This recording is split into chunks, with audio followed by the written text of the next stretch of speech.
Good morning and welcome to Leadership Periscope number 8. Today's will be really short. I did want to talk quickly about social media and today's executive, and the theme of this Periscope is don't be an ostrich, don't stick your head in the sand. You know, I've seen varying views at the executive level in industry in multiple organizations on how they treat social media. Some really love it. They really engage in it properly. Some do it because they have to and they view it as an advertising stream, and some just don't want to have anything to do with it. It scares them. So I thought I'd provide 3 or 4 quick pointers for any executives out there who are considering getting into the space, or some of the people I've worked with that are trying to influence executives to get into the space. Some tips and some pointers on why and how, and really in 5 to 10 minutes. So first of all, for executives out there not in the social media space, you need to understand that you have 2 decisions. 1, do you want to be there? And 2, do you want your brand to be there? And what do you want them to do in that space? So first of all, you got to realize that social media is today's phone. It's today's phone amplified. You know, I've seen many a businessman, businesswoman build great businesses on referrals, but yet they don't want to have anything to do with social media. Here's the thing. That's where all your referrals are happening today. People tweet to their followers. They like. People who follow them like. They don't like. People that follow them don't like.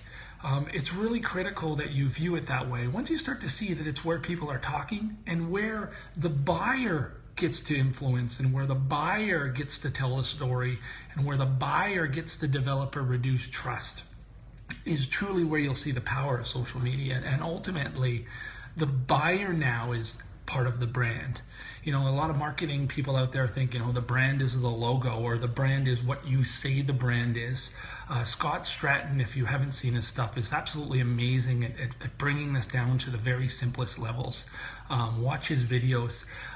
He basically, summarizes and saying, the brand is the last experience you've had with it, or that someone else has had with it. And Scott, if somehow you're watching this and I butchered that, I apologize. But what it is it's what the customer says it is. It's what they've experienced. That's what it means to them, or what someone has told them who've interacted with the brand. So ultimately, you want to get out there and you want to understand that space. And again, you want to try and create those referrals, or at least know what's going on if you're not getting them. So executives trying to determine how they're going to get into that space, well, you have 2 choices. As I said, you can go personal, you can go business, or you can go both. I'm in obviously quite heavily. I have a personal presence. It just happens to usually relate back to business. Anything I'm doing personally are usually these Periscope leadership videos, or some blogs that I used to do on LinkedIn. And then, of course, if you follow me on Twitter, I tweet abnormal amounts of pictures of kids, my family, and all the fun stuff that we do. Probably too much, an overshare of the joy that I get in my life out of those people. And then I tweet even more than that on the Montreal Canadiens, and a little bit about Tony Romo. Actually, a lot about Tony Romo and how much he's killed my Cowboys. But, he's not playing this year, and sadly I'm happier, and their record is worse. But anyways, that's my personal presence, and a lot of it is spent on stuff like this, where I share some stories and some experiences on the leadership front. So as a leader, if you're going to get into that space, is it going to be a personal thing, or are you going to try and stake your claim as an expert from one perspective or another? And sorry about the glow off my forehead, but these are what they are, so I'm not in a studio. So how are you going to do that personally? And then for your business, you need to go in there and you need to determine, are you in there to advertise and sell, or are you in there to engage with your client? And please don't even consider number 1. It's a byproduct. If you get in there to truly understand how your customer's reacting to your brand, and you engage and you tell their stories and you share stories about the environment around your product and what it does for people's lives or your service, you're going to get a lot out of social media. Greetings, Norway. Nice to meet you. For those of you watching this after this, when I put it on YouTube, you won't see all these comments, but there's some pretty cool comments of people that are joining these leadership blogs from around the world, leadership videos. So ultimately, get in there for that reason, to find out and engage with your customer. Use it as today's telephone. I can tell you where the real powerful piece comes in. As an executive, I still monitor our social media accounts here where I work today. From day one, I actually was the person responding on Facebook, the Twitter profiles, and as time has gone on, I'm starting to release and let the social media responsible executives, team members we have here in marketing doing that. So there's some new people doing that. They're doing it very well, better than I ever could have. They're sharing way better content than I did, way better stories, and there's more value for our customers. But I have held on to client escalations. And so on my iPhone, if it's 10:30 at night and someone says something where we let them down, I'm responding at 10:31 and I'm saying, hey, I'm Mark. I'm going to send you a direct message. Not happy to hear what I heard. I want to make sure you're happy. First off, apologies. Secondly, I'm going to investigate and where can I reach out to you tomorrow morning when I'm back in the office. It is extremely powerful stuff for your client to see that you are that engaged. Now, does everyone want to sit on their phone at 10:30 at night? No. But for me, it's an iPhone, it's an app. Luckily, with our organization, escalations don't happen that often, so it takes me 2 minutes to say, oh boy, I apologize, my name's Mark, I'm the VP, I'm going to get on that for you and I'll get back to you tomorrow. That shows people that you're listening. You're also going to get great ideas. I mean, people tweet stuff to us all the time about things we could be doing in the way we deliver our product, which is fantastic.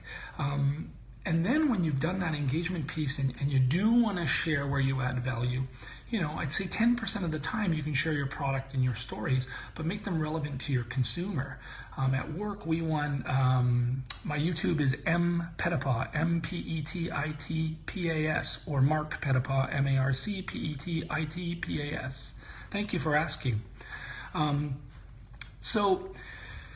When you're now starting to use social media for sharing your story, do it in the context of what's in it for the buyer. So I'll give you an example. On the high-rise side of our business, we have a new project that's called the Metalworks here in Guelph. And if you've watched these, I never push our company. These are my personal things, but it's a good example. The Metalworks won Best Use of Social Media at the Ontario Home Builder Awards.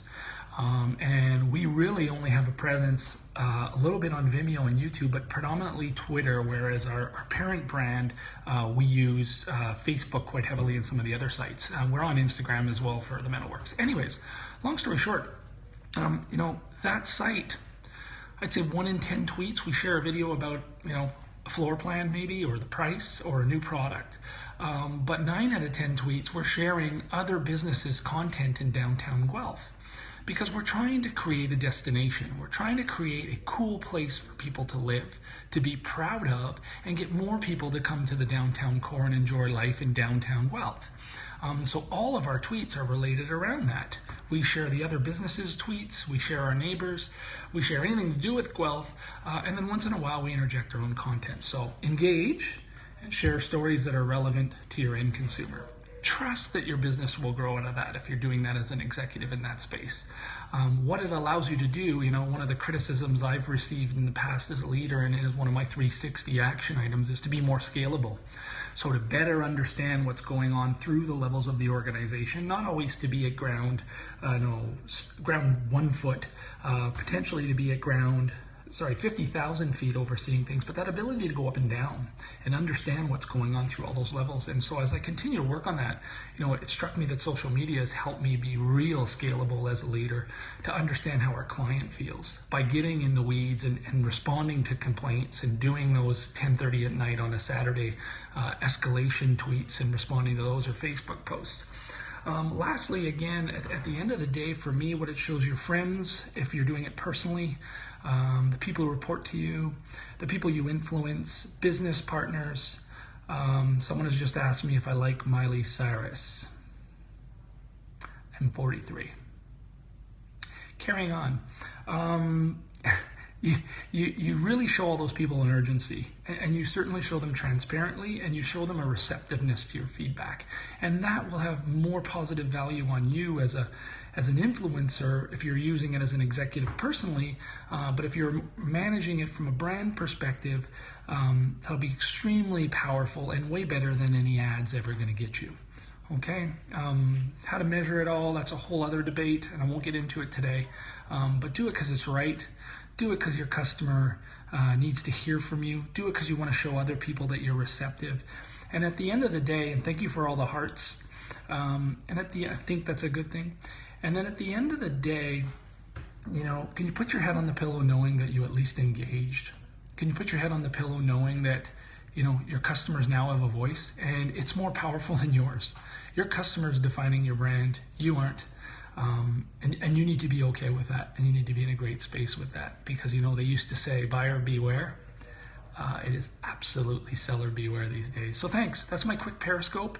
I hope that had an impact for any of you that are either managing social media accounts or considering establishing a personal brand in the space, and why. So if you want to follow me, I'm Petitpas, Petitpas on Twitter and Instagram. I'm Mark Petitpas on YouTube, MarcPetitpas. I'm on LinkedIn under the same name. You're not going anywhere near my Facebook. Sorry, you need to know me. No, I'm just teasing. I do keep Facebook for personal and family things, and I'm sure a lot of my friends probably look forward to my feeds and their timelines, not as it's another picture of something with me and my kids doing something, but that is a personal space. But you can find me in all those spaces, and I'd gladly reach out if I can help in any way. Please do. But that's it. That's Leadership Periscope number 8. I hope you're enjoying these. I will post this to YouTube later today. Cheers all.